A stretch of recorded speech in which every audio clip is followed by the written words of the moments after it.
can't even see that. Put a light on it. Now you can see it, kind of. Ah! As a working musician, I look for any and all excuses to not bring an amp to the gig. Once you've loaded up your car, hauled all your stuff into the venue that has a stage that's way too small, carry it back to your car, and then carry it back into your apartment, you get kind of over it, especially if you're doing it as often as I do. On a lot of gigs, I'm using IEMs, so I'm kind of able to get away with just bringing a pedal board, or in some cases, just a DI and a tuner and nothing else. In fact, just last week, I did a gig where I easily could have gone ampless, and I brought this amp anyway.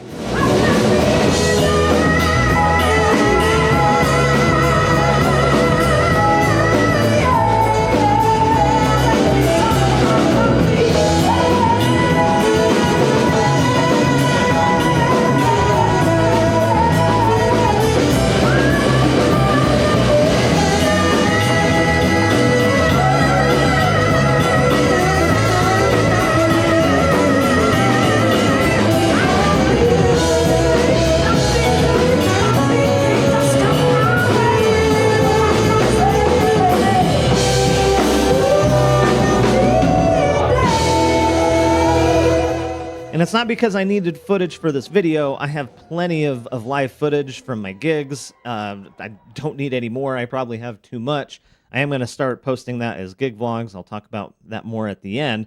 But I brought this just because I like the way it sounds. Like, I am extremely lazy. I tend to choose my rig based on the minimum viability. Like, what can I get away with? But I like this amp so much that I'm opting to bring this instead of my pedal board and choosing the sound of it over my VT bass. Like, if I bring a pedal board, I'm finding that this stays off. And that is a huge deal for me because I have two of these and I've had them for like 15 years because I just like them so much. So this is all kind of a big deal for me. So let's talk about this amp.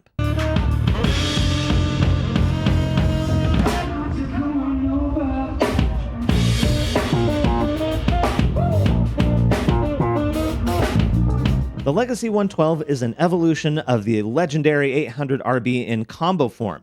As such, it has a lot of features of that amp, and it has all of the tone.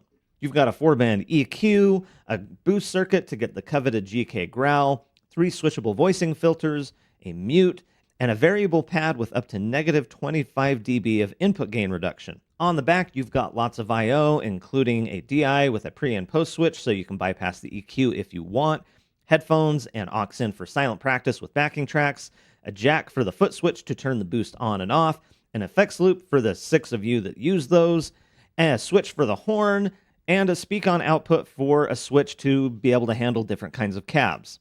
Let's start by talking about the EQ, which is fantastic.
There are practically no bad settings in this EQ at all, and because of the serial variable Q technology, you can push this EQ well beyond what you would normally be able to do on other amps. The voicing switches are also good, but I found that I didn't really use them all that much.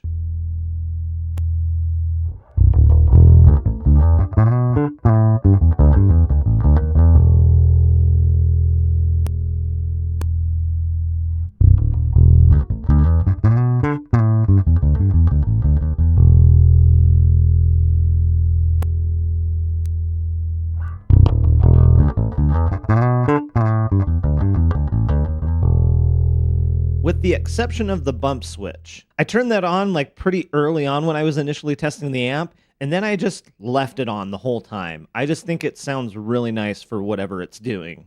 What does it do? I thought this was going to tell me exactly what frequencies it was enhancing, but it just says applies low frequency enhancement when placed in the up position. Okay, well, whatever it's doing is magic because I like it, and I basically never turned it off the whole time I was using this thing. I did find that the presence switch on the other end was actually really, really good with darker basses like on the T-Bird. Like it just did something nice to the top end of that, which I found really interesting because it's a very dark sounding bass, so it doesn't deliver a lot of treble content in the first place. But this amp still like found some and made it sparkle somehow.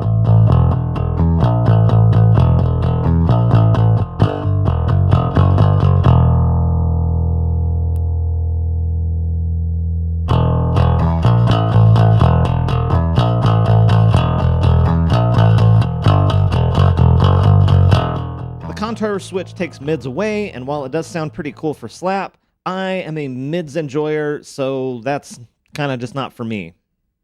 I do like slapping, but I'm gonna just come at you with mids when I slap. Deal with it. The boost circuit is excellent. It's kind of just the defining feature of GK amps. That's where the growl lives, and I love it.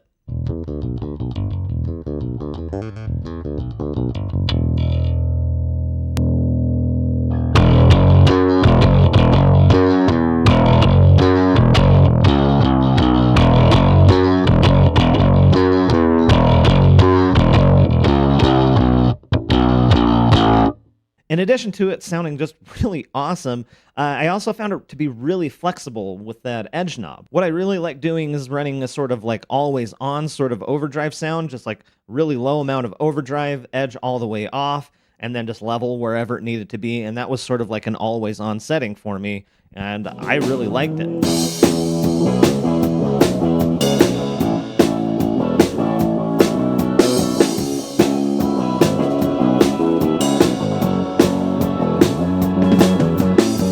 Does this thing where it like saturates your sound in a really nice way, but you still have a ton of detail in your sound.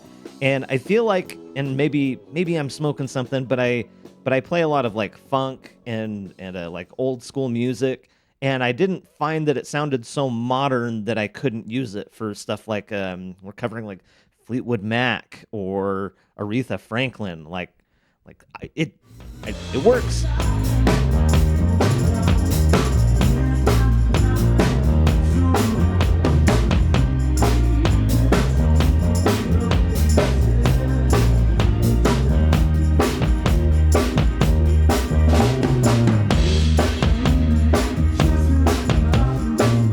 But on the flip side of things, this thing can roar like a demon if that's what you want it to do too.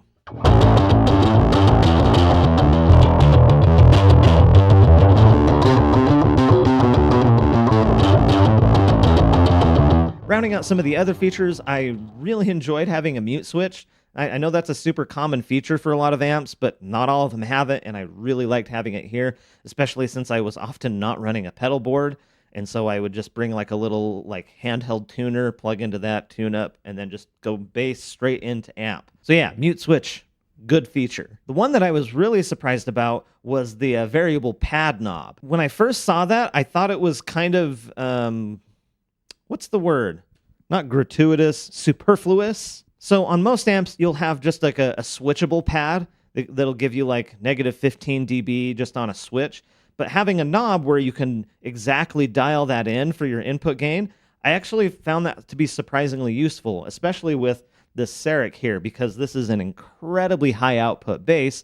So being able to put that exactly where it needs to be to make the amp sound as good as possible was really, really useful. And then for all of your passive basses, you just run that knob all the way up. Now, these combos come in a lot of different sizes and speaker configurations, but this is the smallest one in the line. Just has the single 12-inch speaker in there. But even though this thing is quite small, it still produces 400 watts. Just the combo by itself. 400 watts. That's nuts. And as you might expect, that by itself has been plenty loud for everything that I have thrown at it. And I've taken it to a lot of different places with good PAs, bad PAs, and this thing has never let me down as far as volume goes. But even though it's quite a lot smaller than my Ampeg 210, it's not that much lighter. Like, it's 35 pounds, and I think the Ampeg is like 38 or just under 40. So it's like not that big of a difference considering how big of a size difference there is. But I did find that it was a lot easier to pack around because of its smaller size. Like, because it's a cube, it doesn't tip over in my car like the Ampeg sometimes does. And it just fits in more places because it's smaller, like, obviously, right? But we also do have the extension cabinet, which adds a second 12 and doubles the wattage. Oh my God, that's right. 800 watts out of this stack. It sounds monstrous. I don't think there was a single time that I needed all this, but I brought it to a few gigs because I just thought it looked cool. And I mean, it sounded amazing and it looked cool. And that's kind of end of sentence, I guess. One big thing I really like on these two, metal grills. I had that on the MB212 that I used to have, and then they have since switched those over to cloth grills. And they're just not as sturdy. But these things, metal grill, yes, thank you. Like, especially where I'm loading in and out of my car all the time, it's like not enough to the point where I would, do a road case or anything. So having it just like substantially sturdy just by itself is a huge plus for me. But as much as I like this amp, I'm a critic. And I have to nitpick a couple of things. It's what I do. I owe it to you to just be completely honest about my feelings. And here's my biggest nitpick right here. You ready for this? I don't like where the power switch is. For something that you have to interact with every single time you use the amp, that's just in a kind of awkward spot. I just wish it was on the top instead. Like, I'm certain that there's a manufacturing reason for doing it this way, because on the standalone heads, that power switch is also in that same spot. But when it's on a head, you don't have to like reach down to get to it because it's just like on that top back corner. So it's a little different. Anyway, this is such a small nitpick, but I just had to mention it because it did legitimately annoy me. But otherwise, I can't say enough good things about this amp. It sounds so good. It's just like the perfect form factor for the kind of gigging that I do, where you can get so much more wattage out of it with this other cabinet. There's just absolutely nothing that I think that this amp can't do. And I've taken this to a lot of different kinds of gigs. I've done country, I've done Americana, I've done funk, I've done pop, I've done blues, I've done jazz. I didn't get any footage of that gig, but I have played a jazz gig with this amp. And through all of that, I found it to be extremely flexible, plenty loud, and just damn fun to play.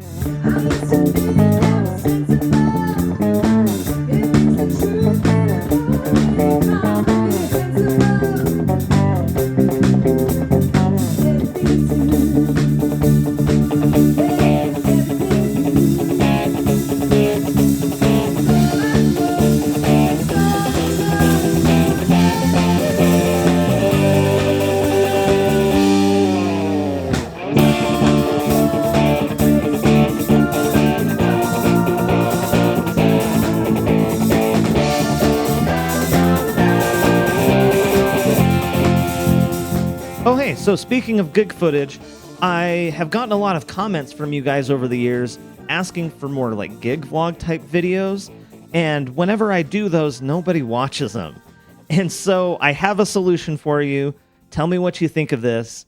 So what I'm going to do is I'm going to start uploading gig vlogs, but they will be as member-only videos. Now, I really, really don't like putting things behind a paywall. I've said this before. It's not my favorite thing to do. But because those videos tend to have such low viewership, I have to make it worth it for me to make them. And if you have $1 to give me once a month, then that is all it will cost for you to check out my gig vlogs. But at the time of this video posting, I have my first one up. So if you want to go check that out, yeah, that would be great. Plus, it also helps me tremendously. I've been busy through the summer for sure with gigs. But going into the fall and winter, things like slow way down for me. So your support financially helps me a ton in continuing to make the kind of volume of content that I want to make. But again, I just have to make it worth it for me, because if I'm spending hours making stuff and then not making any money doing it, then I can't really justify doing it. And I hate that that's the way it is. I wish I could just like make art, play music, and just exist, but that's just not how our world works. A huge thanks once again to Forrest and the team over at GK for sending this out. I have enjoyed every minute that I've had with this amp, and I'm super impressed. If you happen to have a pretty sizable budget for some like end game gear, I don't think you can do much better than something like this. And if you want to see more GK stuff, and you haven't already seen my What is the GK Sound video, highly recommend that. Go check that out. And yeah, that's it for me. AMP